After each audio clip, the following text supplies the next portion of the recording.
Tapi yang paling parah itu sekitar 2 hari yang lalu saya baca chatan adik saya. Isi chatannya seperti apa?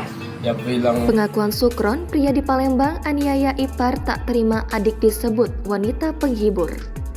Sukron, 34 tahun, warga Jalan HM Ria Cudu, Kelurahan 7 Ulu, Kecamatan Seberang Ulu 1 Palembang, jadi tersangka lantaran menusuk adik iparnya M. Apriansa Putra pada Selasa 11 Juli lalu. Sukron mengaku menusuk Apriansa lantaran sakit hati adik kandungnya yang tak lain istri Apriansa disebut sebagai wanita penghibur. Lantaran sakit hati itulah lantas membuat Sukron kalap dan akhirnya nekat tusuk korban. sudah saya bilang, tolong ajari anaknya. Kalau nggak bisa, saya yang mengajari anaknya. Sudah saya peringatin, lalu anaknya menantang saya, kalau kakak kamu berani, datang ke sini, biar saya ribut. Akhirnya selesai, saya pulang. Sekitar pukul 12, dia WA lagi, berkata, hebat sekali kakak kamu, berani datangi saya sedang tidur. Nah, itu ada ancaman lagi, hati-hati kakak kamu di jalan, lihat kiri kanan.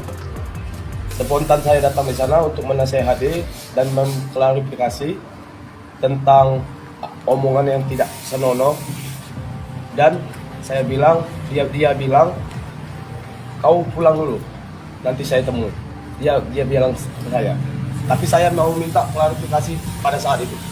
Spontan dia mengambil gunting untuk menikam saya, tapi saya mendahulukan.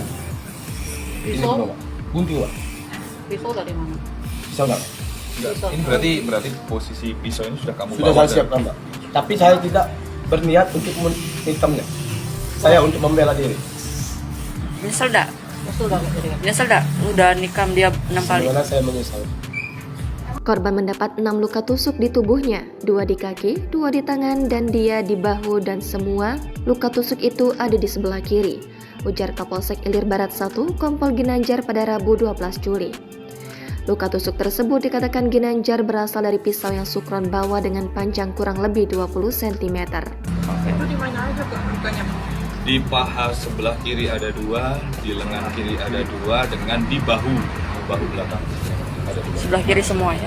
Tambah Ginanjar, Sukron menusuk adik iparnya itu di sebuah gang sempit yang berada di Jalan Nangling, Pasar Cinde, samping Bank Mandiri, Kecamatan Ilir Barat 1. Dikatakan oleh Ginanjar, korban sudah dibawa ke rumah sakit untuk mendapat pertolongan medis.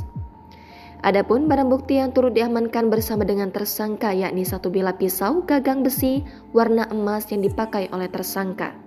Akibat apa yang dilakukan oleh tersangka terhadap tersangka dikenakan pasal 351 KUHP ayat 2 dengan ancaman penjara maksimal 7 tahun penjara.